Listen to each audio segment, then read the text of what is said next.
So I want to dip into a couple of things that'll help us navigate through some of this. One of the reasons why you saw that divorce decree is one of the things that I did not have when I first got into relationship, and that's core values, right? Core values, as y'all can see it, are the fundamental beliefs of a person or organization. These guiding principles dictate behavior and can help people understand the difference between right and wrong. Core values also help people and companies determine if they are on the right path and fulfilling their goals by creating an unwavering guide. What are the core values for your relationship?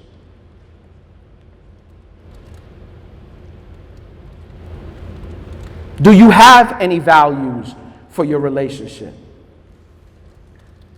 One thing I do not do is I don't call my wife out her name. I do not call my wife out of her name. And it was a value of mine before, right? But I needed to, for real, come on. Got it. Yep. This new season that you guys are moving into, the old person cannot go. I'm gonna say it one more time. Just the same way as we're moving into a new year. And Preach said it to me earlier on, that in order for you to have 2020 vision, you gotta have 2020 hearing. Faith comes by hearing. And hearing by the word of God, right? And so I'm saying that in this new season, you have to have core values, and the old person cannot go. You do not put new wine in old wineskins.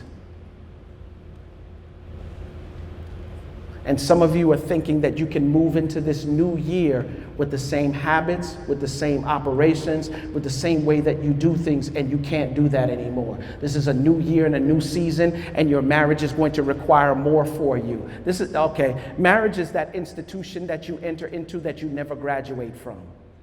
My wife is always evolving and always changing. And if she's always evolving and always changing, then guess what? I have to constantly be a student of who she is. It's her job I'm always evolving and changing as well, but I can't be concerned about what she needs to do and what I need to do. If I get concerned about what she needs to do as it relates to me, then my focus comes off of what it is that I need to do for her. Now, if I'm not getting something, we can sit down and have a conversation about what it is that I'm not getting.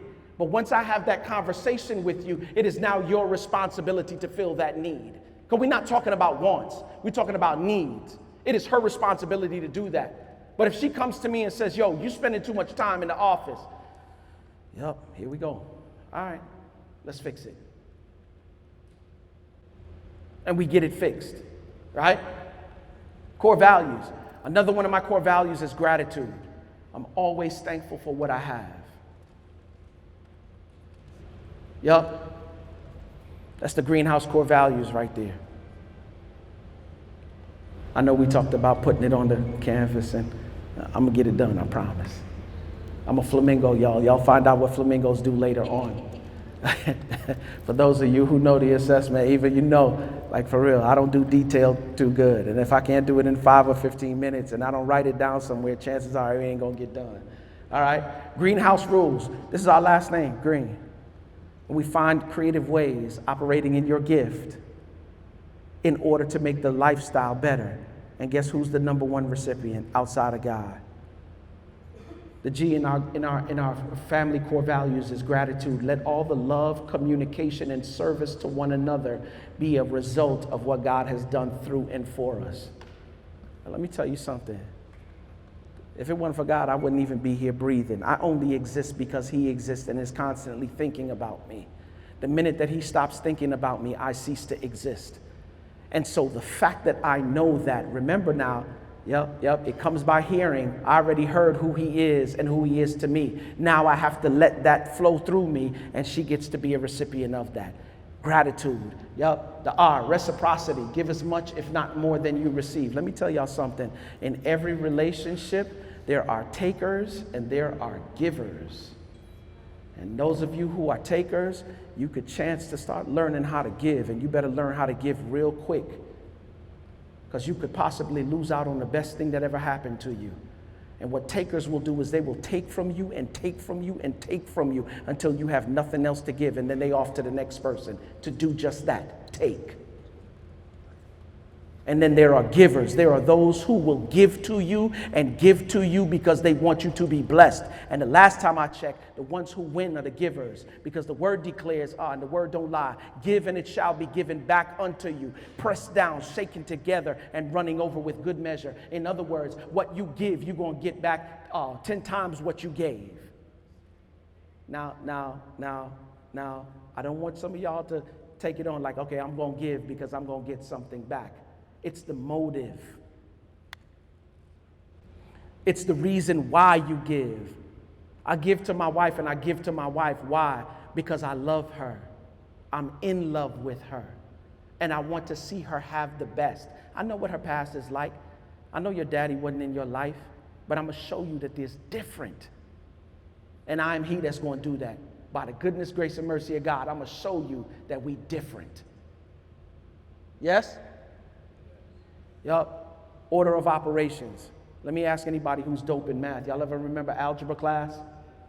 Y'all remember algebra class? For real, you working out quadratic equations, right? There's a formula to it.